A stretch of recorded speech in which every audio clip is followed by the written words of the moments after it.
Dans les prochains épisodes de Plus belle la vie, Kylian fait tout ce qu'il peut pour couvrir le mensonge de sa sœur tandis que Luke se demande s'il résistera à la tentation Myrtha. Quant à Justine, mènerait-elle un double jeu? Eric Perpier Eric menace le voisin de Simon avec son fusil mais Roger Mallard continue de clamer son innocence. Il avoue avoir détourné l'eau du canal, mais il n'est pas un assassin. Il respecte Simon car il connaît bien, si Simon ne se réveille pas, il ne s'en remettra jamais.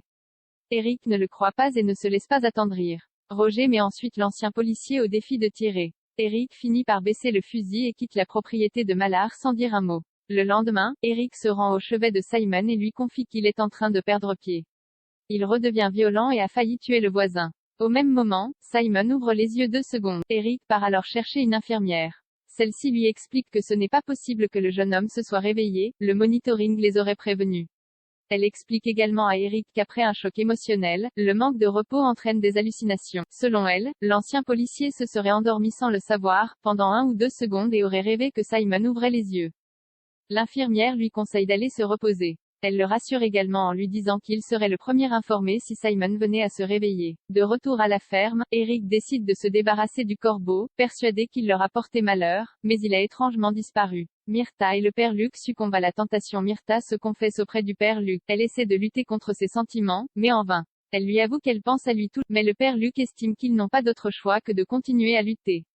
Myrtha cuisine au presbytère. Le père Luc se coupe le doigt en tentant de lui apporter son aide. Il saigne à peine, mais Myrtha s'empresse de regarder. Elle l'embrasse et le jeune homme ne la repousse pas. Il reprend cependant très vite ses esprits et martèle à son amie qu'elle ne peut pas faire ça. Myrtha lui fait remarquer qu'elle n'est pas la seule responsable. Le père Luc ne voit qu'une seule solution afin de régler leurs problèmes, c'est qu'ils ne se voient plus. Il demande à Myrtha de partir immédiatement. De retour aux Zéphyrs, Bastien et Luna ont loué un bateau jusqu'à la fin du. Ils ont prévu de faire une sortie en mer en famille et attendent les ados.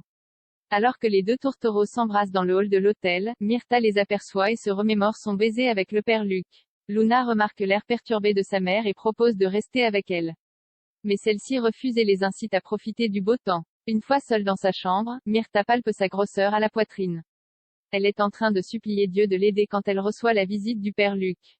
Elle est surprise car elle ne s'attendait pas à le voir. Myrtha le fait entrer. Le jeune homme lui confie qu'il n'arrête pas de repenser au baiser et qu'il a honte d'avoir été si dur avec elle.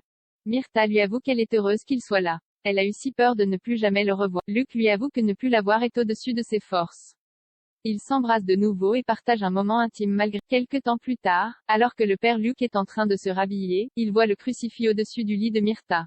Il quitte ensuite la chambre d'hôtel. Justine proche d'Olivier Jourdan. Plusieurs départs de feu ont eu lieu ces derniers jours. Baptiste soupçonne la pyromane de déclencher des incendies un peu partout afin de brouiller les pistes. Le jeune homme surprend alors Justine en train d'envoyer un mystérieux message. La jeune femme lui affirme qu'elle écrivait un texto à une certaine Julie. Au Mistral, Emma demande à Barbara si elle peut garder Mathis, car elle veut enquêter sur Justine. Elle la soupçonne de cacher quelque chose et de tromper Baptiste. Barbara la met en garde parce que cette enquête pourrait se retourner contre elle. Mais Emma ne veut pas lâcher l'affaire et prend le risque. La jeune femme suit ensuite Justine jusqu'à une villa. Olivier Jourdan, le gourou de la secte, prend la petite amie de Baptiste dans ses bras. Emma immortalise la scène avec la caméra de son téléphone. Lola part en vrille. Kylian n'a pas réussi à dissuader Thomas et Gabriel d'aller au refuge. Il laisse un message sur le répondeur de Lola pour la prévenir.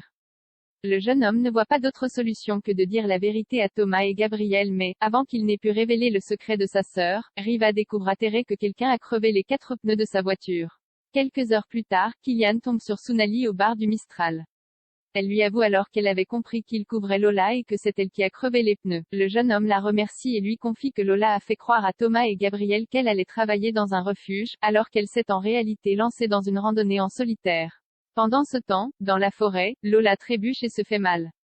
Alors qu'elle se met à pleurer, Betty apparaît et provoque la jeune fille. Bien qu'elle sache pertinemment qu'elle est victime d'une hallucination, Lola est affectée par les critiques de Betty sur son apparence et sa relation amoureuse avec Noé. Plus tard, l'adolescente a une nouvelle hallucination. Cette fois, elle voit Betty en compagnie de Noé. Lola part en vrille et continue de recevoir la visite de Betty. Elle s'imagine tuer la jeune